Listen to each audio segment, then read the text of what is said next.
Hello, my friends. Welcome to the Life Shift podcast. I am here with a new connection, Angela Irwin. How are you today? I'm great. Thank you so much for having me, Matt.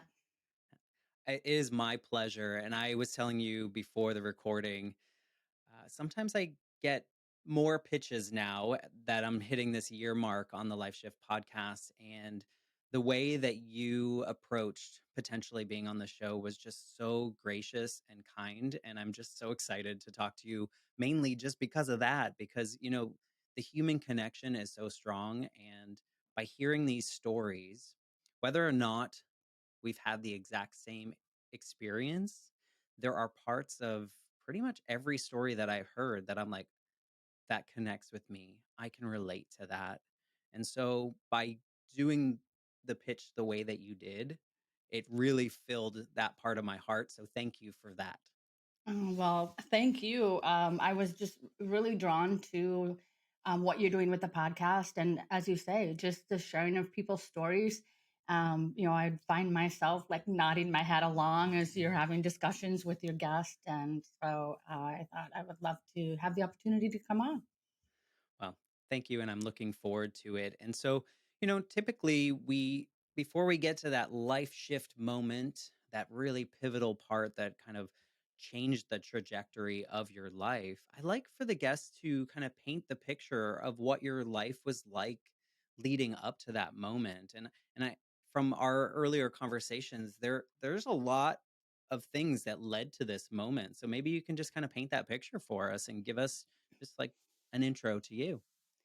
Okay, so it's sort of a couple of different phases, I guess, but like Yeah. what was going on like before this main life shift was I had spent 15 years working in the corporate world, different medical device companies, in various roles of clinical education and marketing and things like that.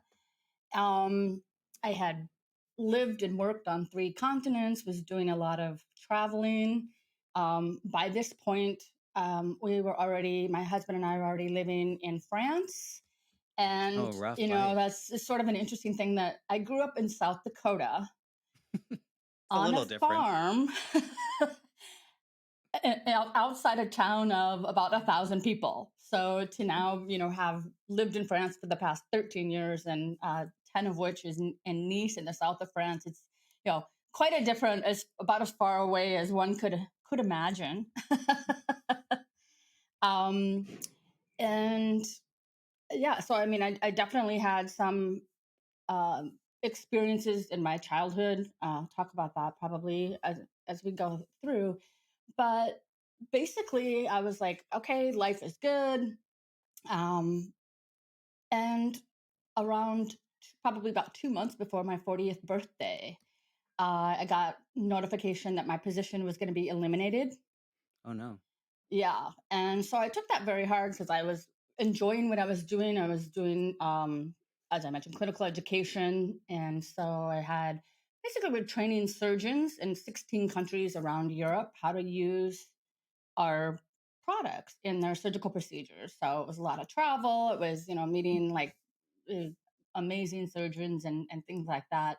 But I will say that probably for a couple of years leading up to that moment, there was something just deep within that was like this whisper of there's something else you're supposed to be doing.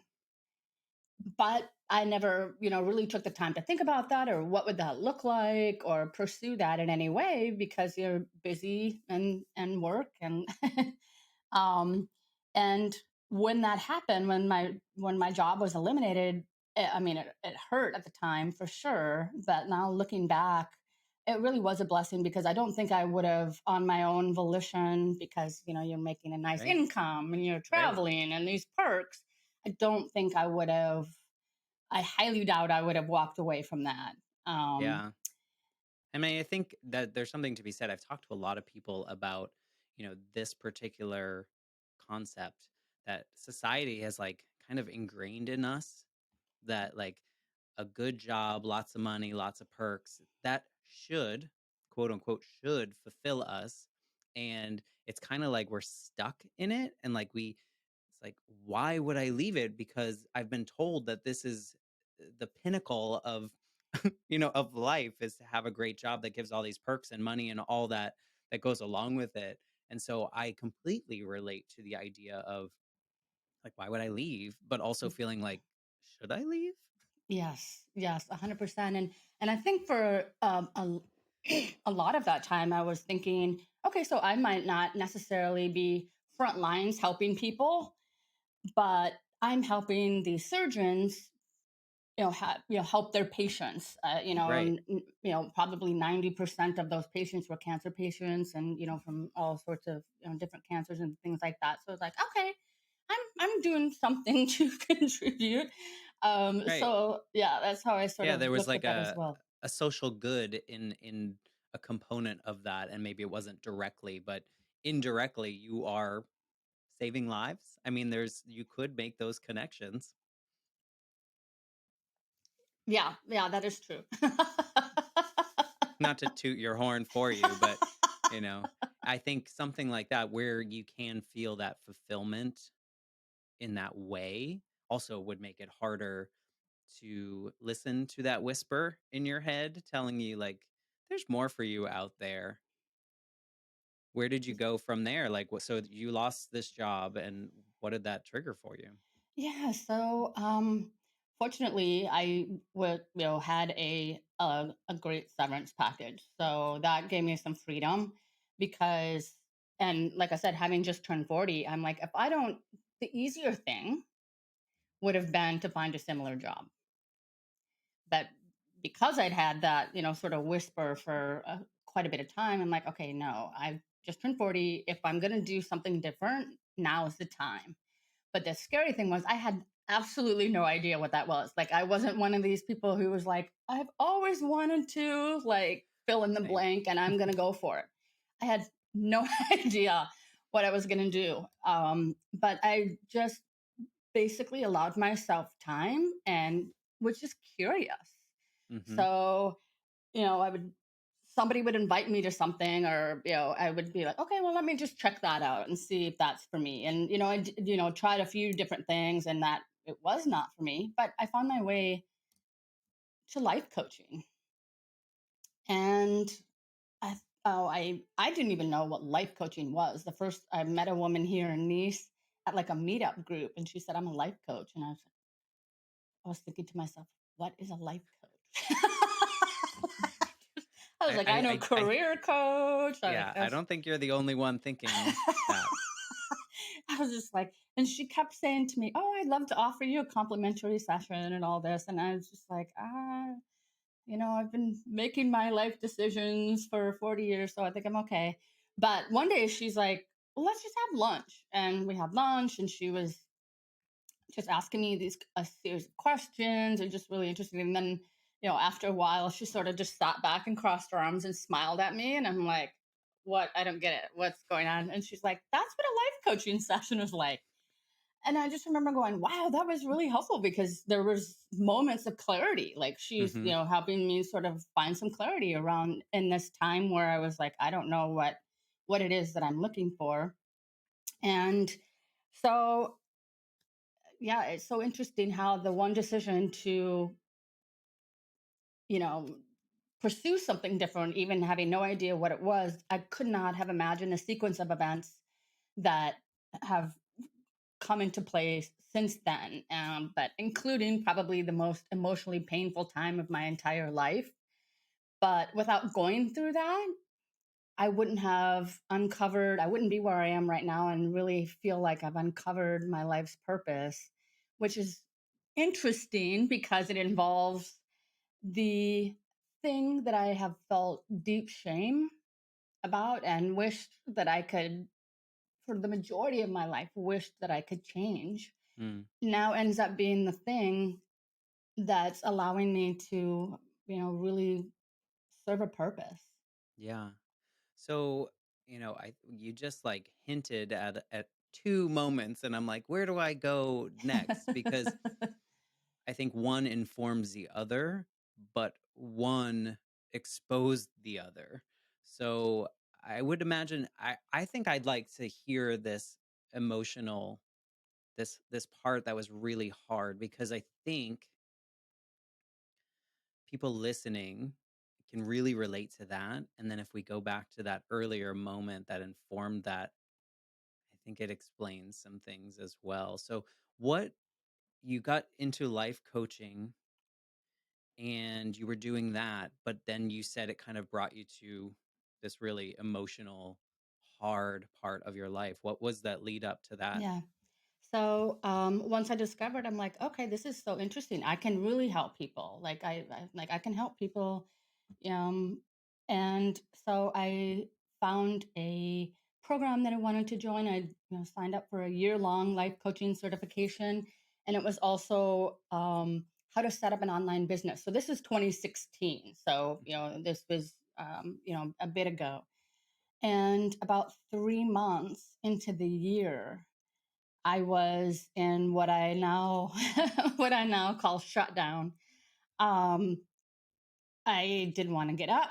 I wasn't functioning well. I didn't know why, and I've always been um, very productive. Like get Yeah. more done by 9 a.m. than most people in a day, sort of a person. So it was so um, disorienting, and Mhm. just I was so disoriented, and I couldn't understand what are you doing? Like, why just do what you need to do? And what I didn't realize for probably another 9 months Wow. was that I was experiencing depression for the first time. But I didn't know that that's what it was. And so I was just in like peak self-loathing those during those 9 months, just like, come on, get it together. Like, what is wrong with you? Because your Um, logical brain was fighting your mental health essentially. yes. You were programmed through, your previous career to continually improve, and productivity is the name of the game. And now you're in this new space.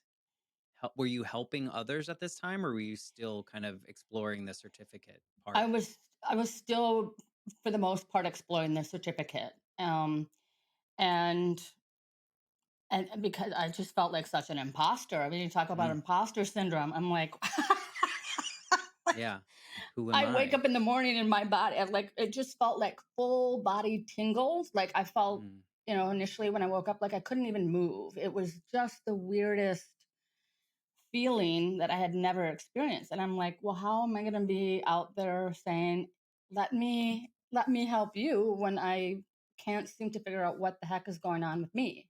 yeah. So that also compounded that emotional state as well. Right. Um, For 9 months. yeah. Yeah. Did you find that it was, having gone through what I would call depression? I don't know that it was ever like clinically diagnosed for me, but uh, did you find that it was a steady state? Everything was very similar, or did you have these peaks? Did you have, good days? Did you have, what was that experience like, as much as you would like to share? Yeah.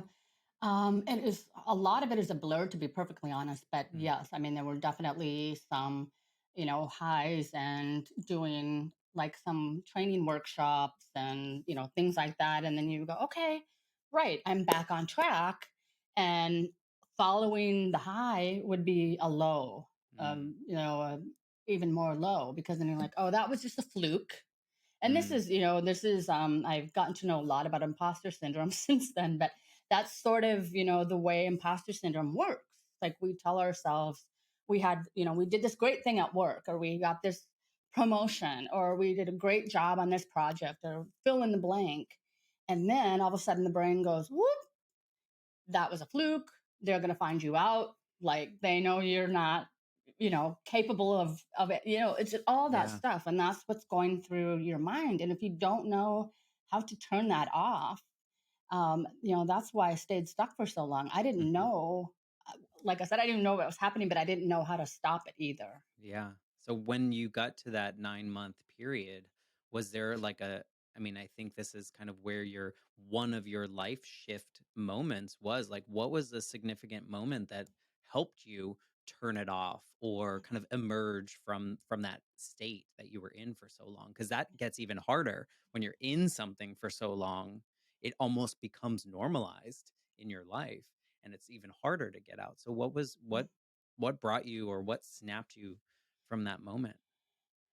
So I have huge gratitude to a friend of mine. Her name is Kathy, and I was visiting her in Florida, and it had been a couple of years, I think, since I've seen her in person. And I thought I was covering very well Mm, and we all do. acting quote unquote normal, but we spent the day together, and I can see it as clear as day. We're sitting on um, outside patio, and she just looked at me and she's like, "Are you okay?" And like immediately, it was like my brain going alarm sounding like, "Oh no, no, no, no, no, no! Don't Being look over found out. here! Don't look over here!" And I'm like, "Yes, yes, of course. Why?" And she's like, "You just don't seem like yourself." And I'm like, no, no, it's fine, it's fine, it's fine." And I don't know what happened in that next moment. All I remember is her, and I should say that this is someone that she has um, a personal history with depression, so she could probably spot it pretty well. But I just remember her pulling her iPhone out and reading the symptoms of depression, and 10 seconds, and I was just sobbing by the time she got done, because in a way it was relief, but also disbelief Hmm. simultaneously, because I was like thinking, holy cow, this is what it is. So there was some relief from that side, followed immediately by no, no, no, no, no. I can't be depressed. Like, no, no.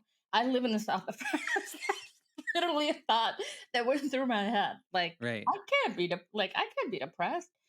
And so I'm incredibly grateful to her for, helping me in that moment, because I don't know how long it would have continued, who can Yeah. say?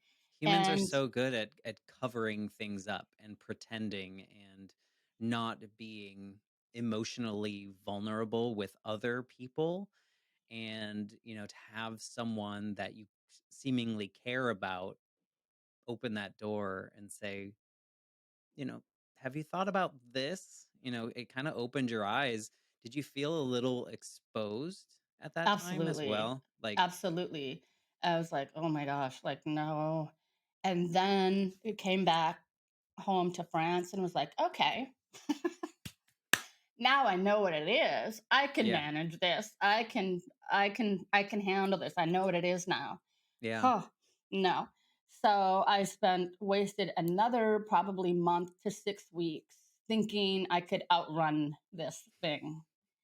And we all do. yeah, and so I'm like, okay, um, finally, I found a great therapist, and was also doing had coaches and stuff as well. So it was, a lot of support, which was wonderful. But what the therapist was very quickly able to uncover was this all stemmed. So the idea of this building your online business. So within a couple months of being in this year-long program, my mentor was like, okay, so you need to be doing videos, and you need to be like, this is when Facebook Live, I don't even, Hmm. it was like just starting. And so what we discovered was that the whole idea of being visible took me back to childhood, to where I over the course of 15 years I lost my hearing. And when you lose your hearing, and so I was born with normal hearing. In kindergarten, when we got our hearing tested at the start of the school year, everything was fine. First grade, they said, "Oh, looks like she might have a mild hearing loss." And of course, my parents are stunned. We don't have hearing loss in the family or anything like Right. that. And so they took me to a professional and said, "Yes, looks like she does have a mild hearing loss, but don't worry, this sort of thing at her age, that won't progress. It'll, but we'll just monitor it every year and just Mm. keep an eye on it." And famous last words because Mm, I right. slowly lost my hearing completely over the course of the next 15 years. Wow. And like I said, when that happens, when you lose your hearing, your speech starts to change, which is so bizarre when you think about it, because I already knew how to talk. Mhm. But without having that feedback, your voice starts to change. And Right. so by the time I was in junior high or even sixth grade, um, when I would meet new people for the first time, they would say, "Why do you talk funny? Why do you sound Mm. like that?" So that little girl learned very quickly, keep your mouth shut, Yeah. stay in the background, and you'll be safe. Yeah. And so here we are, decades later. And I said to him, I just remember saying to my therapist, "This can't be it, is it?" And, it was sort of just like, and he's like, "No, that's how trauma works." And I'll just use, small t trauma. But he said, your body remembers, and at a cellular level, your body Right. remembers different feelings and different emotions. So it doesn't have the ability to differentiate between that terrified little girl, talk about being found out, because I didn't. In the course of that 15 years of losing my hearing, I never wanted to talk about it. Mm. One day of the year, I would have a hearing test. My parents were taking me um, everywhere. Like I went to so many different states, and they were trying to figure out what was going on. And the professionals would say the same thing every time. They would say, "We've never seen this type of hearing loss in a child, and we don't know why it's happening." Mm. So you hear that over and over as a young person. What I interpreted them saying, or what I mean, I know what they were saying on a, Right. A on logical a level. logical level. Thank you. Yeah. But what I took was, holy cow, you are so damaged. You are so flawed. Like Mm. none of these We can't fix it. experts and 6 states know what to do with you. Right. So Yeah. that's what you take on, and you're just like, wow. So like that's the basis of the foundation of like how I felt about myself. My self-esteem was just like that belief that, wow, Right. so of course you're trying to just keep, I don't want to talk about that, so we Right. just never talked about it. So there Well, wasn't any. and two, like back then, people weren't sharing the hard parts. People weren't really like digging deep and finding what this emotional trauma that goes along with your actual physical trauma that's happening to you. People Mhm. aren't investigating that maybe as they are doing a little bit more now, and so I completely relate. It just introduces this fact of I'm not quote unquote normal. So now I have to take on this shame as a kid when you had no control Yeah. over what was happening to you. I can understand how that builds and then sits there for a long time. And it probably the fact that it wasn't so like sudden is also probably what compounds that because every year you said over 15 years you went from fully hearing, right? To were you essentially non-hearing at the Yeah. end of that So 15? so by the time, then by the time I got my first cochlear implant, at the age of 22, I made it through college by the skin on my teeth, by being able to lip read. Wow. That was something early on that my parents were told, she's not going to graduate from high school. Don't encourage her to go to college because she won't be able to keep up. And so that Wow. actually, and my parents didn't know that I knew that they had been told that. That's one of the things of a small town. One of my classmates told me that. Oh, wow. Yeah. Um, so, I held on to that for years as well. But in a way, it did serve as a motivator for me because I Okay. was like, just watch me, I'll show you. just watch me.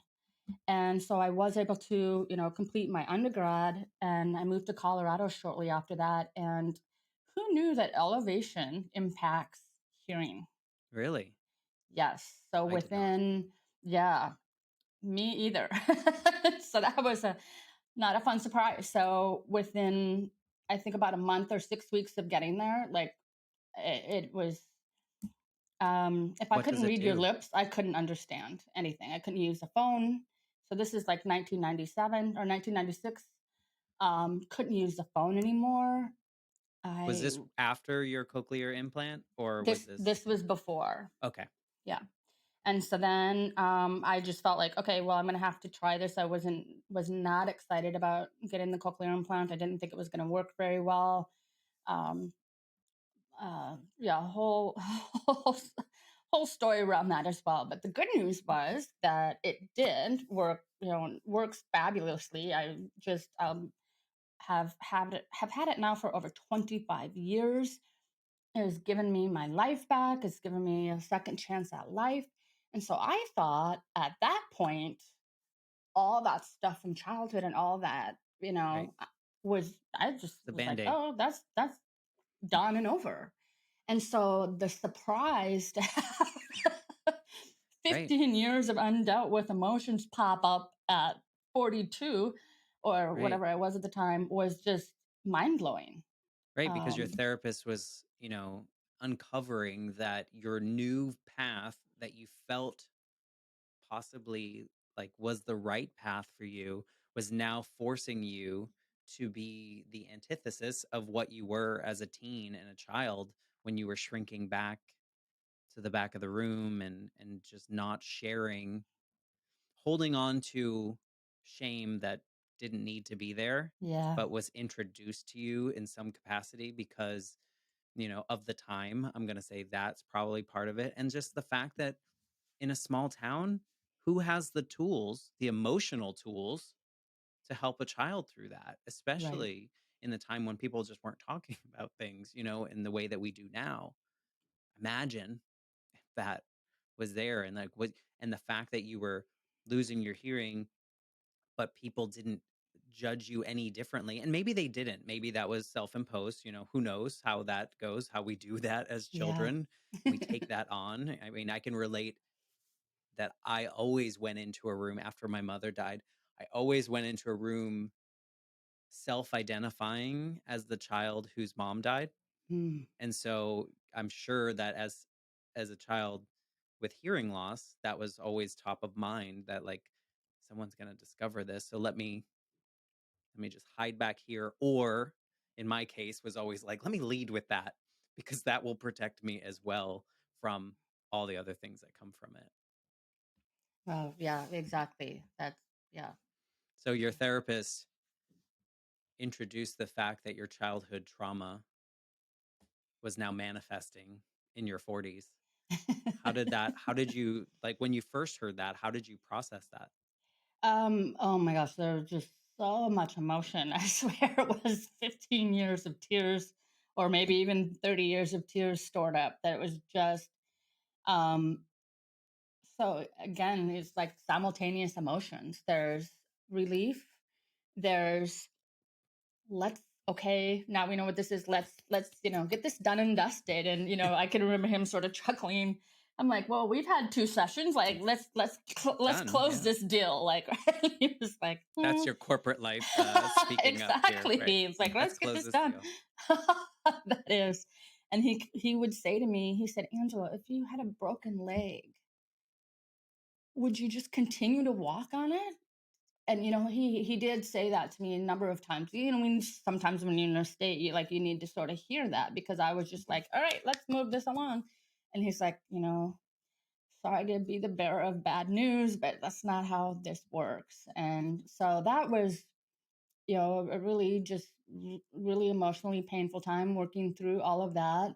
Hmm. Um, Having conversations for the first time in my life with like childhood friends and my mom, and just uh, family members and stuff around. Um, yeah, around the whole thing. I ended up doing a Tedx talk where I talked about a lot of this stuff. And I do not recommend doing this. Was that your was I that was your the way of closing the door? first time talking about many of these things ever. And so I just thought, right. like, let's go right to the TEDx stage and just rip this band-aid off, right? And so my mom was there in the audience and she's hearing a lot of this, was explaining how I felt, the shame that I felt, the self-loathing that I felt. She had no idea, even Yeah, though we were quite close. Um, because but you I hit it sort of, all. sorry, You hit it all. You hit it yeah, in yeah, you covered it, right? yeah, Just like your depression. You absolutely. covered it, you hit it. Yeah. So you were sharing that in front of her. I'm sorry I interrupted you. Yeah, no, no, no. It's true. It's because you look back and you go, okay, right. That's been my MO my whole life. Cover Mhm. it. Just cover it up. Act like it's not happening. Keep moving forward. And so this, stopped me in my tracks to have to sit in it and actually do the work. Um, And then say and it in a TEDx talk in front of that's now commemorated forever on the internet. I remember waking up at like 3 o'clock in the morning, sitting straight up in bed and thinking, please no, please no. I did not actually say that. Just in like full panic. Please tell me I Yeah. didn't just do that. But it was part of Did you the therapeutic. It was therapeutic in the end. yeah, I was gonna say, did you find that it helped kind of putting it out there? Because sometimes, you know, writing can be different. Uh, Compartmentalizing moments in your head are different, but when you string them all together in a story in the way that TEDx requires you to kind of do it, it must have been as scary as it was cathartic in the Yeah, end of like it's out there. I've yeah. said the things that I've normally kept in my head out loud. Did you That hear is from people after that? 100% accurate. And um, yes, scary. My right leg was shaking the entire time. I was convinced that when the video came out, that it looked like I was, yeah, like a nervous tick or something. I don't think you can tell, but yeah, my right leg was shaking the entire time.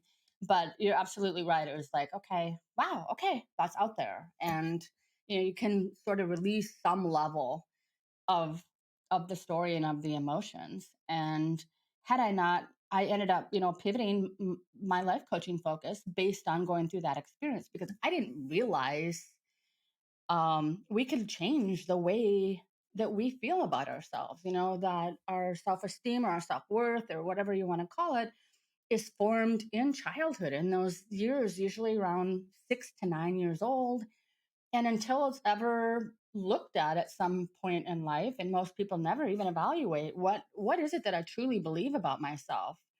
Well, as I was sharing, my belief was I was so flawed and broken, and I just needed to keep moving fast and not let anybody see that.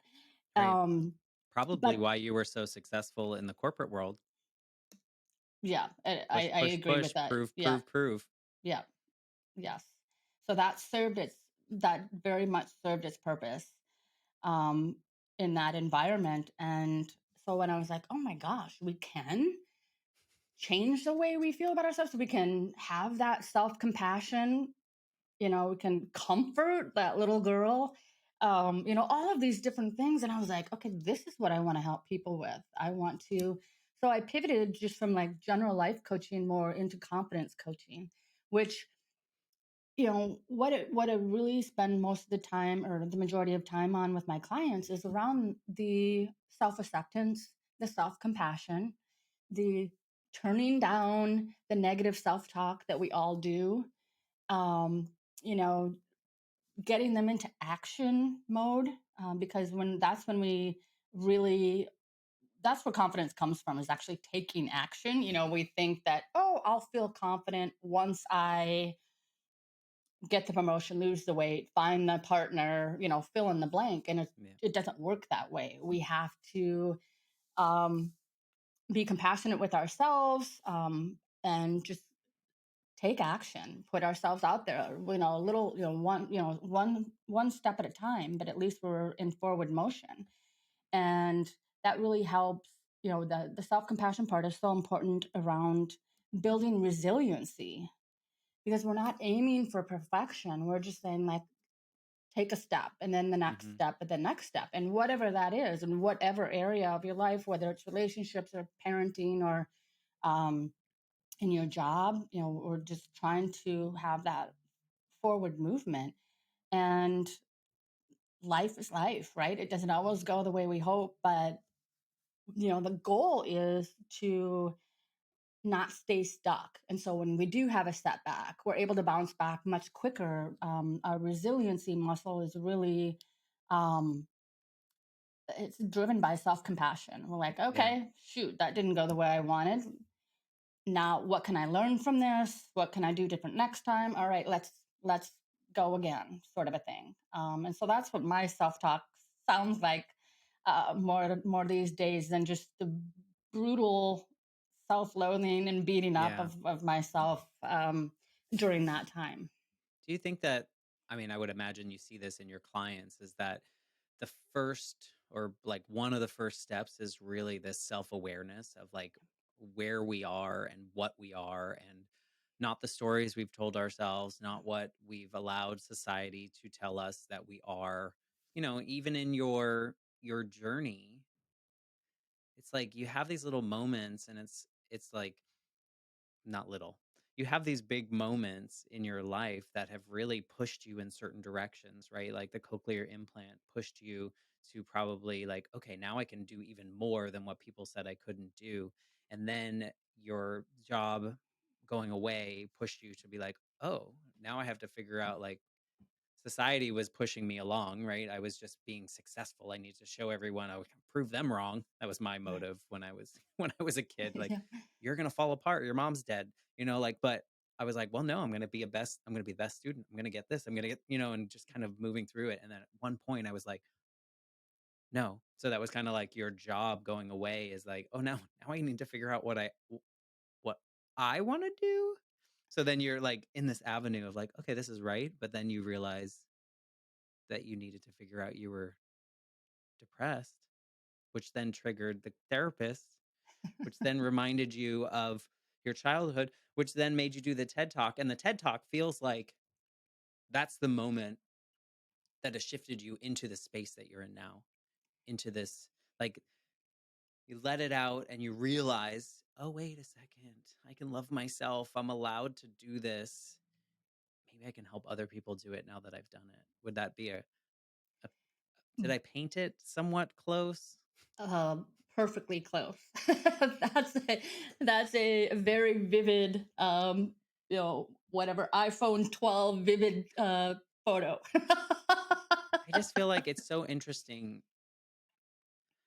listening to your story. I can't tell you what your life is like, but listening to your story, it feels like the fact that you forced yourself, in whatever way that was, to publicly share your story out loud for everyone to hear, including the people most close to you, was really the most freeing part Yeah.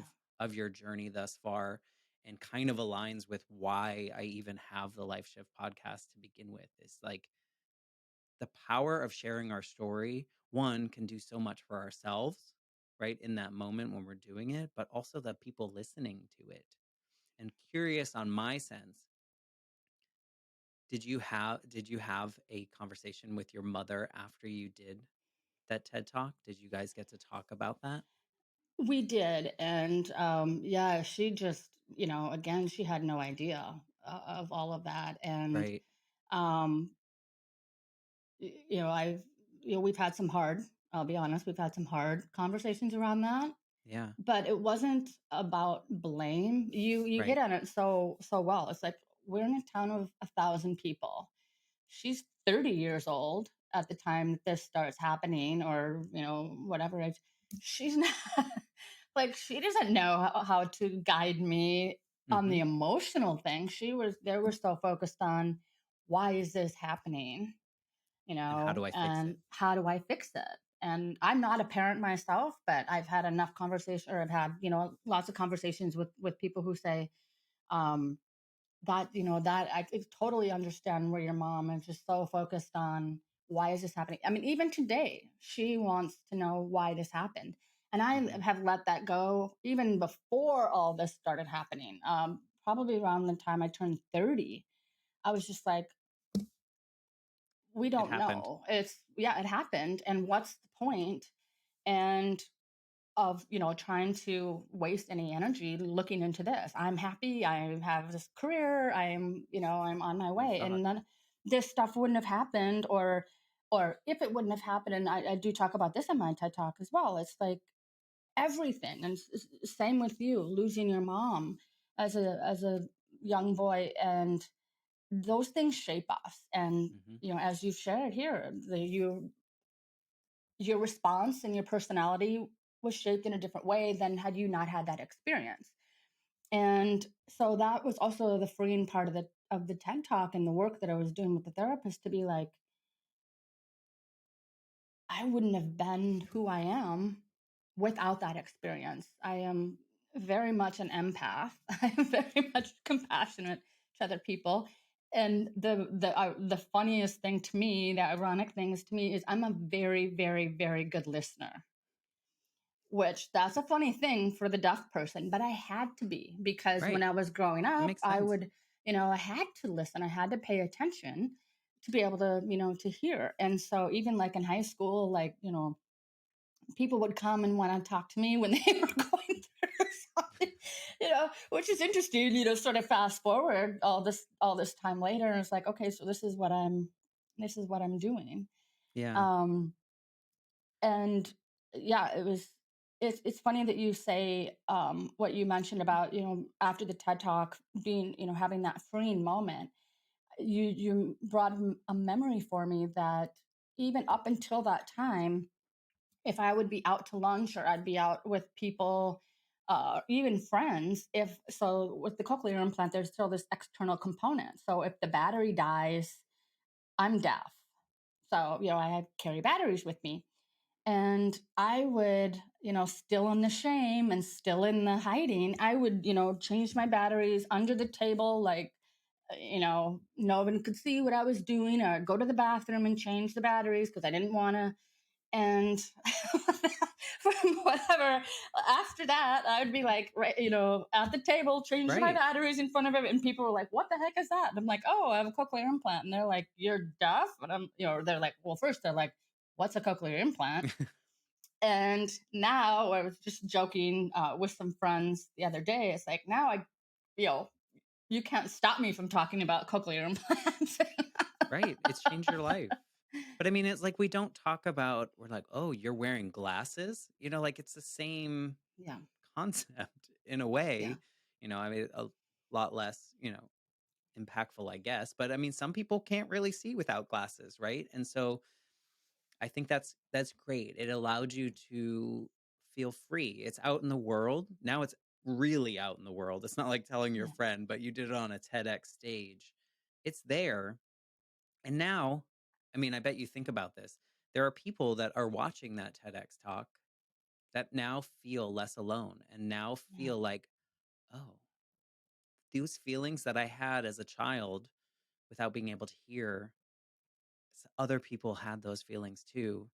I can move forward with this, knowing it, acknowledging it, addressing it, and then finding a space to just let it be and carry on with this world. So you're impacting people on a daily, probably without even knowing that you do it. And it served you in this new space in your life. I think it's wonderful. I think storytelling is so important. And yeah. sometimes we feel like just my story, like whatever. But your story probably wouldn't have been as impactful had you not uncovered really what that childhood trauma was with your therapist and whatnot. If you had just been like, I lost my hearing and here's what happened. But I was so successful in my career. And, but now that you understand what that trauma really was and the shame that you attached with it and the fact that you just didn't have the tools, I think it's such a Yeah. wonderful story. I mean, And that's where I think now, I've gone just even a step further than I thought it was going to be. I thought, the confidence coaching and the speaking and helping people in that regard was sort of like, that was the thing. Like, that's what all this happened for. And then in the pandemic, I ended up starting a nonprofit mm, organization to help. cochlear implant recipients, I talked about that external equipment. Yeah. In the US, and it's a funny thing because most insurance companies, Medicare and Medicaid, will pay for the initial surgery, which you should have. Hopefully, the internal implant is designed to last a lifetime. So hopefully, you have just one surgery and across your life. But the external part, it's much like smartphone technology in that Mhm. it needs to be repaired, replaced, upgraded across the course of someone's life. And those very same insurance companies that might have paid for your surgery won't necessarily pay for the Mm. upkeep of the device, which is just makes absolutely no sense because we're back to being deaf 100%.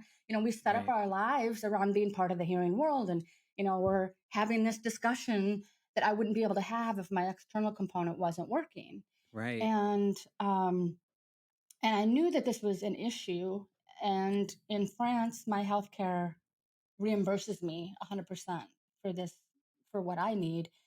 And, it was not at all on the bucket list to start a nonprofit.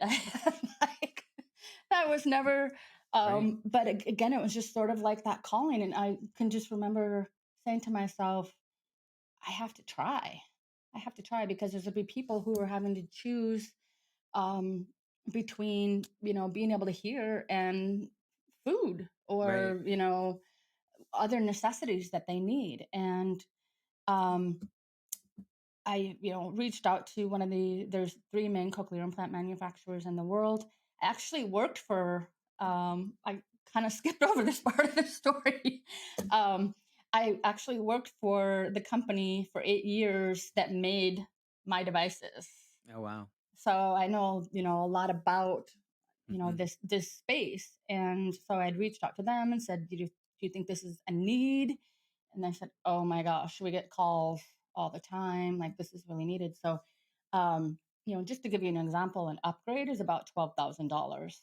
Oh, So if wow. you don't have insurance, Yeah. or even a rechargeable battery is $250. So, I mean, $250 can be the difference between you being able to hear and not. And Right. so I was like, I have to try. And so then, I think that final full circle comes and I am doing confidence coaching with cochlear implant recipients and being able to guide them and navigate them through, some people had uh, sudden hearing loss. Like, Mm. it's more common than it's talked about, but I need to look up that statistic, but it's not an insignificant number of people that just wake up and their hearing is gone. Wow. No warning. And so they're trying to navigate, as you mentioned earlier, I had, the luxury. I mean, it was painful at the time, but Right. I do appreciate being able to have that period of adjustment. Like, I taught myself how to lip read. I didn't know I did it. My parents didn't know I did it. Um, I hope I didn't say luxury. no, that's Okay. probably a bad word. That was I my word. understand. I But understand. yeah, but my heart goes out even more to people who have that sudden hearing loss because they're thrust into this world overnight and they're like, I don't know anything about hearing loss. What's a cochlear implant? Hearing aid? What? Like, they're just, and Right. then And they're the scared. process, they're terrified and they're like, is this my life now? So there's this whole grief process Mhm. that we're working through as well. And so it's so interesting to me to now be able to be the one providing some of that emotional support and helping people navigate how, acclimating to life with a cochlear implant. I mean, it's as simple as stuff as like, what do you say to people? Like, if you go back to work and now you're wearing this thing on your head, what do you say to people? Right. And so that's some of the stuff we, will write out like scripts. It's like, okay, because it just helps them just sort of, take this overwhelming, I don't know how to explain it. I mean, that's the other thing too, is like, if everyone knew what a cochlear implant was, that would take away like half of it. But people are like, I don't get it. Or then they think, but you had surgery, so now you hear perfectly, and I don't understand all this other. And it doesn't work that way either. Like, we still Right. have hearing loss. It's not. It's very, very good, but it's not normal hearing. And it does take an adjustment period for your brain to be able to decipher and hear in this new manner. So, that's another pressure that people face when after they get, their implant is they're trying to figure out, okay, what is this sound? And people are like, yeah, but you had the surgery, you should be hearing 100%. So there's not a level of passion, compassion, and patience. And so that, just something that I can, help them navigate that part, help them build their confidence back up. This doesn't have to be all that you are. You still have all these other, all these other attributes of yourself, that we want to bring back to the Right. surface. So it's been just amazing to be able to do that. Yeah, what a journey that, for so long you didn't that wasn't like a public part of your I mean it was, but it wasn't something you wanted to talk about actively. And now you're helping people lean into talking about it, lean into helping others understand where they're coming from now in this newer journey for them and how they can operate in the hearing world in the same way that people with no hearing loss can do. I mean, it's just fascinating to Yeah. see this journey for you of like, and maybe I'm just like reading into this a lot, but like for so long you were kind of running from it in a way that you were trying to perform at the tip top, gonna be great, gonna, travel all around the world and be successful in these careers, make a ton of money and then like you were kind of forced, like someone slammed on the brakes and you were forced to go, let's unpack this a little bit. And you had this 9+ months of deep despair, which was probably that inner child, like, deal with me, like, acknowledge me, acknowledge this is who you are. This is a core component of like your journey, and how can you use it? And then you like uncover. It's amazing that you're now in this space of like helping others not have to face some of the hard parts of your life, right? Do you see Yeah. that? Is that am Yeah. I Yeah. No, it is. It's a, again, very accurate description. You have such a beautiful way of being able to assess things so clearly. Hmm, thank you. That yeah, it is. I sometimes I'm like, wow, and I had already made, as I mentioned a little bit before, already sort of made peace with this had happened, but Right. now it's so much larger, and you're exactly right. If I can spare someone, Hmm. some despair and help them um, on their, get Yeah. in, navigate life with this new life with this hearing device and get them back to, their full potential. If I can help speed along that process, I mean, what's what's more cool than that, Yeah.